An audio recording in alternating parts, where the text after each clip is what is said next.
Hey, hello everyone. I welcome to ArcGNSC. So this is a set 4 and we are going to complete 23rd September to 30 September current affairs. ठीक है, तो but before I start तो आपको एक question आपके सामने, तो आपको जवाब देना है कि which is the correct logo of McDonald's. ठीक है, तो आपको बताना है कि मैकडोनल्ड्स का सही लोगो कौन सा है. ऐसा कमेंट में जवाब दो. और अगर आप मुझसे जुड़ना चाहते हो तो ये ऐप का लिंक है एंड दिस इज इंस्टाग्राम, और तो आप ज्वाइन कर सकते हैं. तो पहला करंट अफेयर है, Bangladesh prime minister conferred with SDG progress award.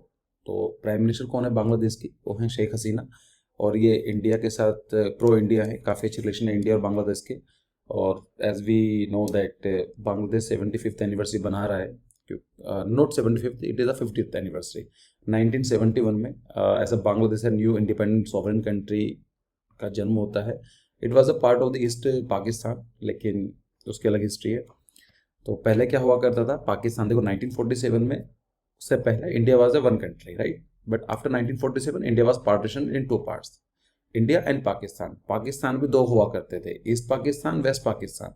Waste Pakistan present day Pakistan, और जो ईस्ट पाकिस्तान थे वो बांग्लादेश हुआ करता था. Due to some language issues and some other thing, तो एट्रोसिटीज़ की जाती थी. जो बांग्लादेश है उसको सही से वैल्यू नहीं की जाती थी by the west Pakistan, present day Pakistan. तो वहाँ पर कुछ लड़ाई होना स्टार्ट हो गया. एंड 1971 जो ईस्ट पाकिस्तान था, दैट इज़ बांग्लादेश, उन्होंने डिक्लेयर कर दिया कि we are a new independent country. तो India was the first country to recognise it. ठीक है, तो वहाँ पर क्या है, शेख हसीना को मिला है एसडीजी प्रोग्रेस अवार्ड. एसडीजी के बारे में बात करेंगे, फुल फॉर्म भी बात करेंगे इसके बारे में. And was introduced as a jewel in the crown of the day at an event of the 20 सितंबर 2021. क्या है, award was conferred by the United Nations sponsored sustainable development solution network SDSN. She was awarded for Bangladesh study course in responding to the universal call of action to end poverty. अगर आप देखेंगे पिछले कुछ time में बांग्लादेश के अंदर जो poverty है वो काफ़ी कम हुई है. जो फूड की दिक्कत है, जो हंगर इंडेक्स है, उसमें काफ़ी इंप्रूव हुआ है. Protect the planet as well as ensure the peace and prosperity for all. तो अभी आपने देखा होगा, ऐसा कुछ देखने को मिलते नहीं, राइट्स हो गए बांग्लादेश के अंदर, ये प्रॉब्लम चल रही हैं या फिर क्राइम्स हैं. तो उनका जो इंप्रूवमेंट हुआ उसकी वजह से इनको ये अवार्ड मिला है. This event was a significant international acknowledgement of the nation success in spearheading the sustainable development goal SDG. तो ये SDG गोल के ऊपर मिला है. देखो होता क्या है आपको बताऊं, 2000 से लेके 2015 तक जो टाइम पीरियड था, इट वाज द MDG. इनको बोला जाता मिलेनियम डेवलपमेंट गोल. ठीक है, इनमें कुछ गोल हुआ करते थे कि ये करना है, कुछ कंट्रीज ने सेट किए, और मतलब कुछ कंट्रीज ने इनको अचीव किया, कुछ नहीं कर पाए. 2015 से लेके 2030 तक, अगले 15 साल, 2015 से लेके 2030 तक जो ये टाइम पीरियड होता है, then we are having the SDG, sustainable development goals, है ना, after the achievement to MDG. तो सस्टेनेबल डेवलपमेंट गोल क्या होते हैं? SDGs are the collection of the 17 interlinked global goals. 17 टोटल गोल्स हैं और 169 टारगेट्स हैं. ठीक है, ये फिगर याद कर लो, 17 and 169. That has been design as a blueprint of achieving a better and more sustainable future for all. मतलब एक तरह के 169 गोल्स डिसाइड किए गए हैं कि हम ये करना है, इसमें हमें ये अचीव करना है, खाने पीने की प्रॉब्लम नहीं होनी चाहिए, ऐसा चीज़ों के हिसाब मिला उला के. तो उससे क्या होगा कि एक अच्छा, बेटर और more sustainable future for all. ठीक है, तो ये कब the goal was set up in 2050 by the United nation general Assembly and are intended to be achieved by 2030. जैसे मैंने बात की है, 2000 से लेकर 2015 तक MDG millennium development goal, and 2015 to 2030 ये SDG. तो ये चेक कर लो SDG कौन से हैं. टोटल 17 गोल्स हैं. जैसे पहला गोल बोलता है कि नो पॉवर्टी, कि पॉवर्टी, गरीबी नहीं होनी चाहिए. 2 बोलता है नो हंगर. 3 बोलता है good health. 4 quality education. 5 gender equality, मतलब लड़के और लड़कियां सब बराबर हैं, man and women are equal. Clean water and sanitation, तो ये तो हमारे मोदी साहब ने बहुत अच्छा काम किया है इसके ऊपर, स्वच्छ भारत अभियान. रिन्यूएबल एनर्जी, तो आप जानते हैं रिन्यूएबल सोर्स ऑफ एनर्जी क्या होती है. दो source of energy which can not be exhaustive, जो कभी खत्म नहीं हो सकते हैं. फॉर एग्जांपल सन. फिर आता है good job and economic growth. ये सब थोड़ी प्रॉब्लम है इंडिया की, अनएम्प्लॉयमेंट आपने सुना भी होगा. तो एक अच्छी जॉब मिलना जरूरी है और इकोनॉमिक ग्रोथ भी होना जरूरी है. ठीक है, इनोवेशन एंड इंफ्रास्ट्रक्चर. ठीक है, फिर आता है कि रिक्वायर्ड रिड्यूस इनइक्वालिटीज, तो इनइक्वालिटीज कम करनी है. फिर आता है सस्टेनेबल सिटीज़ एंड कम्युनिटीज़, ऐसे सिटीज़ बनाने हैं जो सस्टेनेबल हो और कम्युनिटी सस्टेनेबल हो। रिस्पॉन्सिबल कंजप्शन, ऐसा नहीं है कि हम रोज़ फ़ोन चेंज कर रहे हैं हर एक महीने बाद 2 महीने बाद। एक होता है ना कि रिसाइकल, रीयूज़, इस तरह की चीज़ें काम करनी है। रिड्यूस, तो वही है कि कंजप्शन को कम करना है। क्यों? कंजप्शन ज़्यादा करते हैं तो उसका नुकसान क्या होता है कि नेचर के ऊपर ज़्यादा इम्पैक्ट पड़ता है। ठीक है। फिर एक क्लाइमेट एक्शन, कि क्लाइमेट चेंज हो रहा है तो we have to work out for it. Life below water, पानी के नीचे जो लाइफ फॉर्म है, like that is marine creatures, जो फिशेज हैं या उन सब चीज़ों को ध्यान रखना। ओशंस हैं। लाइफ ऑन लैंड, और जो लाइफ लैंड पर है, लाइक बर्ड्स हैं, जो है मैमल्स हैं, ये सब भी आप देखते हैं जानवर, वो सब मिला मिला के। जो 16 है वो है पीस एंड जस्टिस, ये होना चाहिए। एंड 17 है पार्टनरशिप फॉर द गोल्स। ठीक है। ये टोटल कितने हैं? ये गोल्स हैं, 17 गोल्स हैं। अब 169 टारगेट्स है। टारगेट का मतलब क्या होगा? मतलब नो हंगर पॉवर्टी, तो बताया जाएगा कि कितने लोग, इतना फूड होना जरूरी है, इतना कम से कम एक आदमी को इतना फूड मिलना चाहिए। तो टारगेट्स हैं, आप चेक करो गूगल पर, आपको मिल जाएंगे, एक बार देख लेना उनको।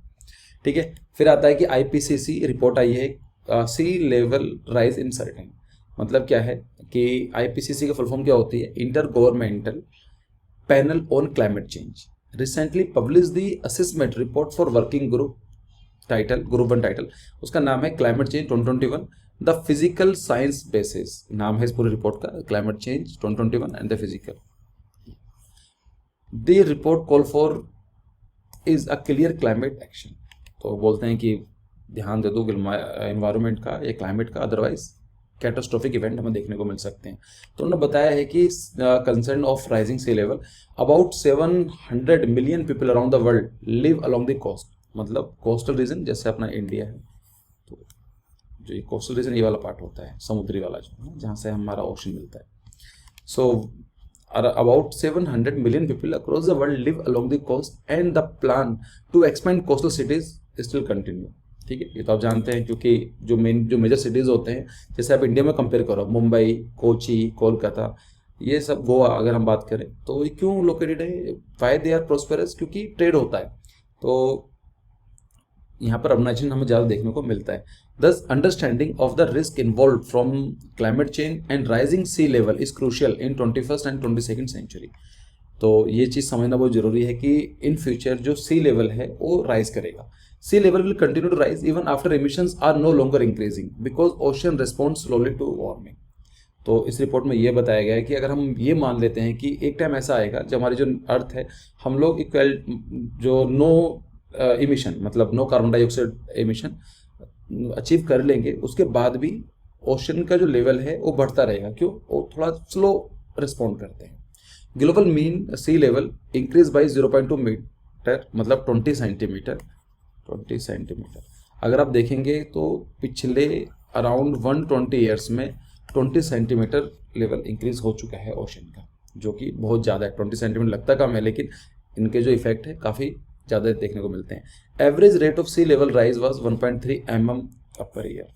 तो अगर आप देखेंगे तो 1901 से लेकर 1971 में 1.3 mm कर मूव करता था, लेकिन अभी क्या हो गया 2006-2018 तक 3.7 mm।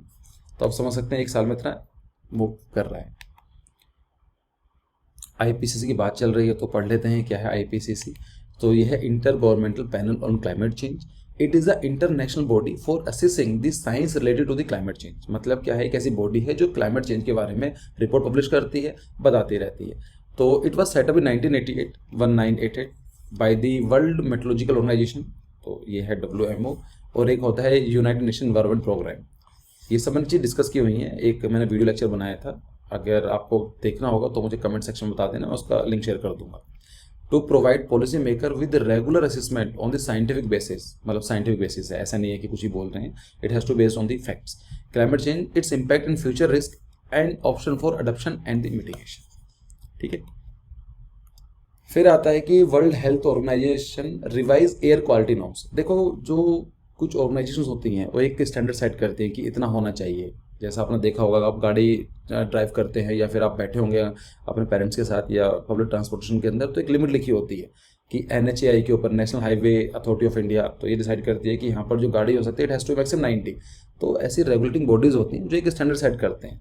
सेम चीज़ WHO है, जो उसका फुल फॉर्म क्या है, world health organization, has revise is global air quality guidelines and recommended more stringent standard for key pollutant. तो क्या है देख लेते हैं। WHO set the new standard in the first update of its air quality guidelines in since 2005, मतलब 2005 में change किए थे, अब 2021 में 16 साल के बाद they have revise it. PM 2.5, PM का मतलब होता है पर्टिकुलेट मैटर, ठीक है। 2.5 का मतलब ही दिखाता है कितने साइज का, माइक्रोन का, अभी हम बात करेंगे, don't worry. Norms for 24 hours average has been change from 15 microgram per metre cube against 25 microgram metre cube in 2005।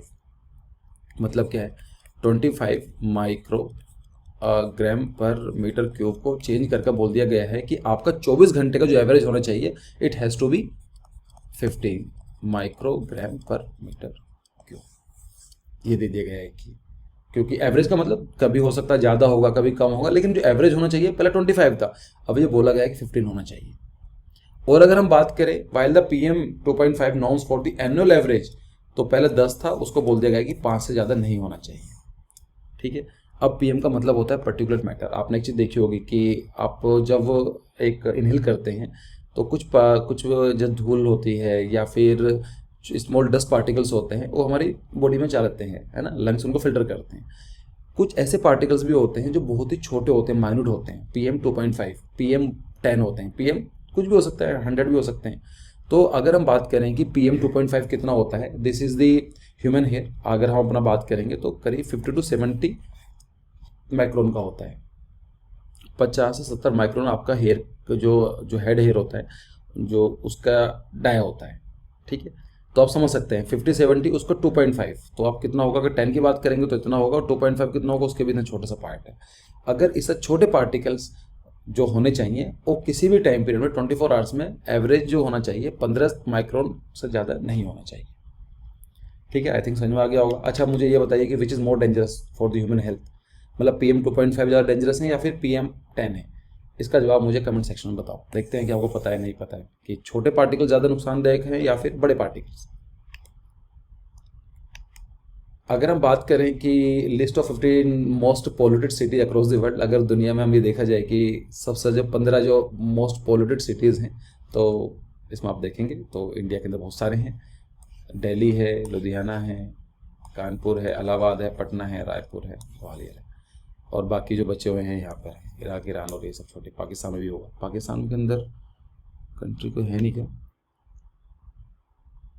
इसमें दिखा हुआ नहीं है, लेकिन आप समझ सकते हैं कि जो इंडिया में ये सबसे बड़ी प्रॉब्लम है, हमें इसी को सोचना चाहिए। और ऐसा नहीं है कि गवर्नमेंट नहीं कर रही है, लेकिन जितना करना चाहिए उतना नहीं कर पा रहे, ठीक है। अगर हम बात करें इंडिया का स्टैंड क्या है, at the current relax standard most of the Indian cities fail to meet this level. अगर हम बात करें तो सारे के सारे सिटीज़ जो है वो फेल कर जाएंगी। Annual PM 2.5 average in India is 40 micron gram per metre cube. तो आप समझ सकते हैं कहाँ 15 कहाँ 40 against the annual limit was 10। So as a result India needs to revise its air quality standard to make them more stringent, ठीक है। Next current affair है, Leh to host first edition of Himalayan film festival. तो क्या है, Leh is all set to host the first edition of the Himalayan film festival which is starting from the 24 September.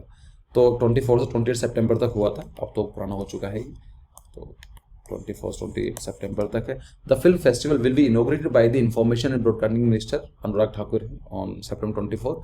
Himalayan film festival will run for 5 days, तो अब 24-28 तक हुआ था। Ladakh is hosting the film festival as part of the celebrating Azadi ke Amrit Mahotsav to commemorate 75th years of the independence. So the next current affair is Pradhan Mantri digital health mission. तो prime minister Narendra Modi is set to already announce actually the roll out of the Pradhan Mantri digital health mission. देखो जितनी भी schemes होती हैं central government की, prime minister के नाम से चलती है, प्रधानमंत्री के नाम से चलती हैं। रीज़न क्या है कि आपने पहले स्कीम सुना होगा कि दीनदयाल उपाध्याय स्कीम या इंदिरा आवास योजना या फिर राजीव गांधी। तो उससे क्या होता है, किससे कहीं ना कहीं पार्शलिटी है कि एक पर्सन को प्रमोट किया जा रहा है। तो अभी क्या है, एक अंडरस्टैंडिंग है कि जो भी स्कीम होती है और it is always the name of the प्रधानमंत्री, है ना। प्रधानमंत्री आयुष स्कीम हो गई या फिर डिजिटल हेल्थ मिशन हो गया।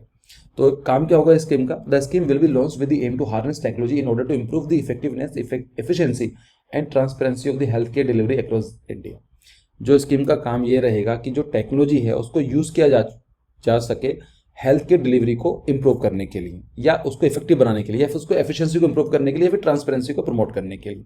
It seeks to provide a better access to the health care data, ठीक है। It also seeks to create a national digital health infrastructure by building health IDs, unique identifier for doctors, health facilities, telemedicine. Telemedicine का मतलब क्या होता है कि mobile phone पर telephone के थ्रू मेडिसिन की प्राप्त करना, या ई फार्मेसी मतलब ऑनलाइन आप करा सकते हैं, personal health record etc. The scheme will digitalize the healthcare by creating a country-wide digital health ecosystem. It will enable the patient to store, access and give consent to share their health record with doctors as well as health facility to their choices. मान लीजिए मुझे कोई बीमारी है, मैं doctor के पास जाता हूँ, तो जो डेटा उनके पास है कि लाइक मुझे क्यों डिजीज हुआ है, तो उसका मैं चाहता हूँ कि डेटा अगर वो शेयर करना हो तो मैं उनको शेयर कर सकता हूँ, अपनी परमिशन दे सकता हूँ, कंसेंट दिया जा सकता है, ठीक है। 23 जो सितंबर है उसको बोला जाता है international day of sign language. So the international day of sign language was observed on September 23, 2021 to raise awareness gardening the importance of the sign language. तो इसका काम क्या होता है उस दिन को कि बताते हैं कि साइन लैंग्वेज बहुत बड़ी चीज है, मतलब उसकी इंपॉर्टेंस बहुत ज़्यादा है। The day is observe every year by the UNGA, united nation general assembly. It is observe with the objective of the raising awareness on the importance of the sign language in full realization of human right to deaf people. आपने देखा होगा, मान लीजिए कुछ लोग ऐसे हैं जो सुन नहीं पाते हैं, अब उनका बोलते रहेंगे तो कुछ समझ में नहीं आएगा, तो वो देख सकते हैं, तो उनके लिए हम साइन लैंग्वेज यूज करते हैं। This day provide a unique opportunity to support and protect the linguistic identity and cultural diversity of deaf people and other people who use sign language, ठीक है। फिर आता है कि नेक्स्ट करंट अफेयर है, Italy recognize India's Covishield vaccine. Italy has recognized Covishield vaccine against the coronavirus in September 24, 2021. Covishield मतलब recognise कर ली गई है। एक्चुअली आप यूरोप में जाना चाहते हैं तो आपको, अगर आप we are all from India, तो हमें वहाँ 15 दिन का क्वारंटाइन में रहना पड़ेगा। क्यों? क्योंकि कोविशील्ड लगी होगी, कोवैक्सीन लगी होंगी, तो ये जो वैक्सीन हैं ये वहाँ पर रिकॉग्नाइज नहीं की जा चुकी, अभी नहीं हुई है। तो एक तरह से उनके हिसाब से ये है कि वी आर नॉट वैक्सीनेटेड, ठीक है। तो अभी क्या है कि इटली के अंदर कोविशील्ड रिकॉग्नाइज कर लिया गया है, तो इसका मतलब क्या है कि वहाँ पर हम जा सकते हैं इजीली। सो कोविशील्ड वैक्सीन के बारे में पढ़ लेते हैं। Covishield vaccine against corona virus was jointly developed by Oxford university और फार्मा जाइंट एस्ट्राजेनेका, है ना, which is while it was manufactured by the serum institute of India. तो आप जानते हैं, तो काफ़ी न्यूज़ में था सीरम इंस्टीट्यूट ऑफ इंडिया, और कहाँ पर है? पुणे में है, याद कर लो, बहुत ज़्यादा करंट में, ठीक है। आधार पूना वाला शायद नाम सुना होगा आपने इनके सीईओ का। With this recognition by Italy, India cardholder inoculated by the Covishield vaccine would now be eligible to get an Italian green pass, मतलब वीजा वगैरह मिल जाएगा। नेक्स्ट करंट अफेयर है, Switzerland legalize same sex marriage.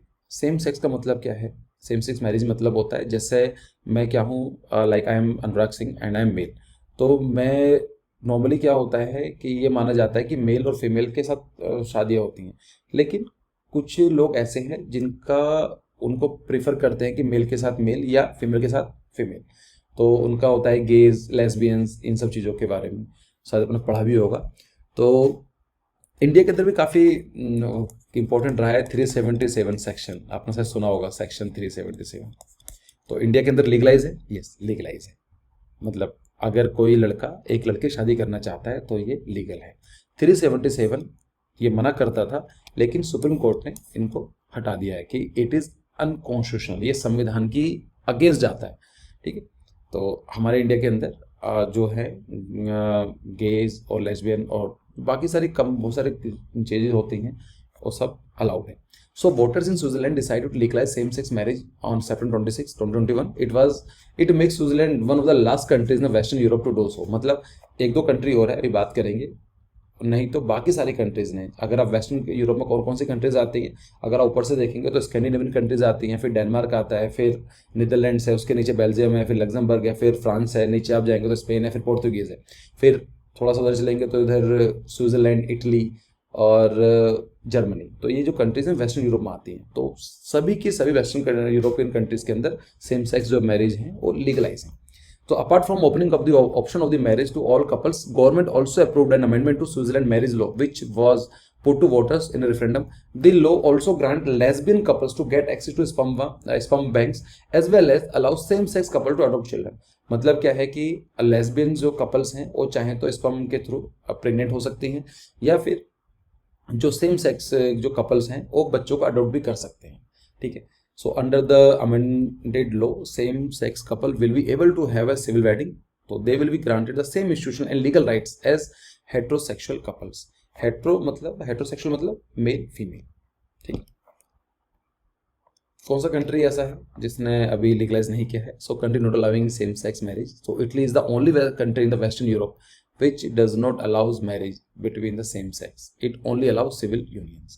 तो अगर हम बात करेंगे तो दिस इज इटली तो कुछ सिटीज़ के बारे में जानकारी होना चाहिए, लाइक दिस इज़ द मिलान, और ये रोम है, ये नेपल्स है, और यहाँ पर वेनिस है, ठीक है।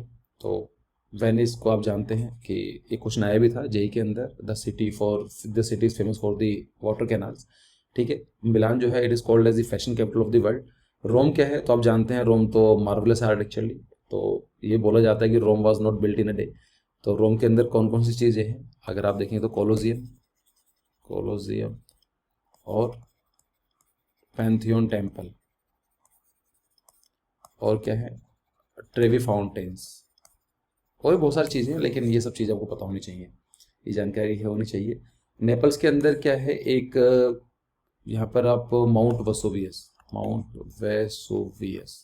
सर्च करना, तो ये वोल्केनो फटा था एक बार, तो पूरा का पूरा जो सिटी था पोम्पई वो पूरा का पूरा तबाह हो गया था। तो आप जा सकते हैं, देख सकते हैं उसको अभी, ठीक है। और ये बारी है, बारी से आप चाहें तो पतरास मतलब ग्रीस, इधर की तरफ ग्रीस पड़ेगा, तो आप यहाँ से जा सकते हैं बारी के थ्रू। सितंबर 27 को बोला गया है वर्ल्ड टूरिज्म डे, मतलब world tourism day is observe by the United nations organization on September 27, हर साल, अब इस साल नहीं, हर साल बनाया जाता है। In this year 2021 world tourism day was observe under the theme tourism for inclusive growth. This theme was designated by the World Tourism Organization considering the ongoing COVID-19 pandemic. The pandemic had a massive social and economic impact on the developed so as well as developing economies। आप जानते हैं India के अंदर भी जो tourism है वो बंद पड़ा हुआ है, यूरोप पूरा का पूरा कोई नहीं जा सकता है वहाँ पर। तो ये ऐसा नहीं है कि कोविड के चलते हुए टूरिज्म सेक्टर बहुत ज़्यादा इसमें इम्पैक्ट पड़ा है, और नेगेटिव इम्पैक्ट पड़ा हुआ है इन चीज़ों का। अगर हम बात करें कि टूरिज्म सेक्टर की एक सिग्निफिकेंस क्या है, as per the official website of the UNO tourism is the most important economic sector that employs and provide livelihood to 1 in every 10 person on earth. मतलब अगर आप 10 में से एक आदमी, आप 10 में से सेलेक्ट करेंगे तो एक जो पर्सन है उसको जो भी उसकी इनकम आ रही है या फिर जो सर्वाइवल है उसका टूरिज्म के ऊपर टिका हुआ है। In several countries tourism represent more than 20% of their GDP. ऐसे ऐसे कंट्रीज़ हैं जहाँ पर 20% जो इनकम होती है कंट्रीज़ की वो टूरिज्म से होती है। इटली है, ये सिंगापुर है, थाईलैंड है, मलेशिया है, ये कंट्रीज़ ऐसे हैं। इवन हमारे जो स्टेट्स हैं Uttarakhand, UK, Himachal, Jammu and Kashmir, all depend on the tourism, ठीक है। तो 20% से ज़्यादा ये टूरिज्म पर डिपेंडेंट है। दुबई का देखो, दुबई के ऊपर टूरिज्म बहुत ज़्यादा चलता है। The constant growth of the tourism sector is the last 6 decades reflect more progressive access to tourism because of the declining cost of the transportation and growth of the middle class world wide. तो अभी आप देख रहे हैं India के अंदर tourism sector बहुत ज़्यादा पोटेंशियल है। इवन मैं भी इसमें वर्कआउट कर रहा हूँ, like I have also started the Archie travel, लेकिन ड्यू टू सम कोविड और पढ़ाई वढ़ाई के चक्कर में टाइम मिल नहीं पाता है। तो देखते हैं, लेट्स सी कि कैसा एग्जीक्यूट होगा वो।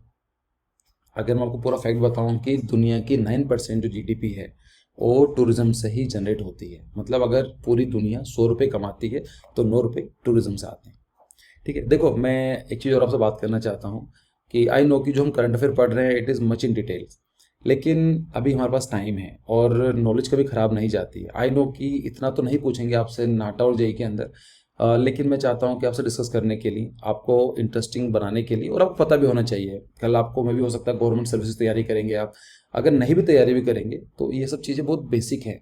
आपका आर्किटेक्चर करने के लिए आप जाओ किसी कॉलेज में, या फिर अगर आर्किटेक्ट भी नहीं हो या आर्किटेक्चर एस्पिरेंट भी नहीं हो, अगर आप वीडियो देख रहे हो तो ये आपको नॉर्मल डिस्कशन करने में बहुत फायदा देगा। आप कोई भी चीज़ में रहेंगे, current affair is very much important, ठीक है। Second class current affair, NASA का लूसी मिशन जो है ये लॉन्च किया गया है। सो अमेरिकन स्पेस एजेंसी, तो क्या है नासा की फुल फॉर्म, ये भी पूछा जा चुका है जेई के अंदर। Is set to send its first spacecraft to study Jupiter's trojan asteroid. Full form नहीं पता है तो वीडियो पॉज करो, गूगल पर जाकर चेक करो, ठीक है। The spacecraft has been named as Lucy. क्यों? It was named after an ancient fossil which provide insight into the evolution of the human species. तो एक जीवाश्म मिला था, फॉसिल मिला था, उसी के नाम पर ये कर दिया गया है। ठीक है, तो last current affair for today, world maritime day 2021। World maritime day जो है वो हर साल 30 सितंबर को मनाया जाता है। नहीं सॉरी मैं गलत बोल गया। World maritime day is observe on the last Thursday of September month. तो ये चेंज होता रहता है, जो महीने का जो सितंबर मंथ का लास्ट थर्सडे रहेगा उसी दिन मनाया जाता है। तो इस बार 30 सितंबर को पड़ा, तो इस दिन मनाया गया। मतलब वीडियो मैं आज रिकॉर्ड कर रहा हूँ, तो शायद ये कल आपको मिलेगी। मतलब आज आपको मिल रही है वीडियो, तो कल रिकॉर्ड हुई थी 30 सितंबर को। The World Tourism Maritime Day is observed to appreciate the importance of the maritime industry and to underline the importance of the maritime security, maritime safety, maritime environment and shipping। तो maritime का मतलब समुद्र से जो transportation होता है उसकी value को दिखाने के लिए, क्योंकि आपको शायद जानकारी होगी कि 95% वॉल्यूम जो ट्रांसपोर्ट होता है वो सी वेव्स के थ्रू होता है, मतलब समुद्री रास्ते से होता है। ठीक है, 90% होता है बाई वैल्यू बाई कम होता है। लाइक अगर आपको पैसे मंगाने हैं, गोल्ड मंगाना है, तो आप प्रिफर करेंगे कि बाई प्लेन। जो महंगे सामान होते हैं, जो एक्सपेंसिव गुड्स होते हैं, बाई प्लेन आते हैं, लेकिन जो बल्क में जो मटेरियल आता है वो सी वेव्स के थ्रू आता है। ठीक है, this day also mark the day of the adaptation of international maritime organization convention IMO 1958। World maritime day was first observe in 1978। ठीक है, तो मैंने लोगो डाल दिया है। तो अपने को 1 महीना हो गया है और आई गेस कि काफ़ी टाइम निकल भी गया है। 4 वीडियो आ चुकी हैं इस वीडियो को मिला के। तो आप बताइए कैसा रेस्पॉन्स है। कुछ बच्चे ऐसे हैं जो रेगुलर वीडियो देख रहे हैं, कुछ ऐसे होते हैं जो मतलब इसके व्यूज़ बहुत कम आते हैं। तो मुझे भी कभी कभी ऐसा लगता है कि वीडियो सीरीज को कंटिन्यू करना चाहिए, नहीं करना चाहिए। लाइक काफ़ी टाइम लग जाता है वीडियो को करने में, लेकिन चलो जो बच्चे पढ़ रहे हैं, अगर 1 बच्चा 2 बच्चे पढ़ रहे हैं, more than sufficient for us, तो इसको हम कंटिन्यू करेंगे। ठीक है, और अगर आप पूरे साल तैयारी करना चाहते हैं तो we have launched 2 plans, foundation as well as advance plan, तो आप ज्वाइन कर सकते हैं। So if you are preparing for the 2022 NATA and JEE, दोनों एग्जाम की तैयारी एक साथ कर सकते हैं। तो ठीक है, see you in the next video. Thank you for your time.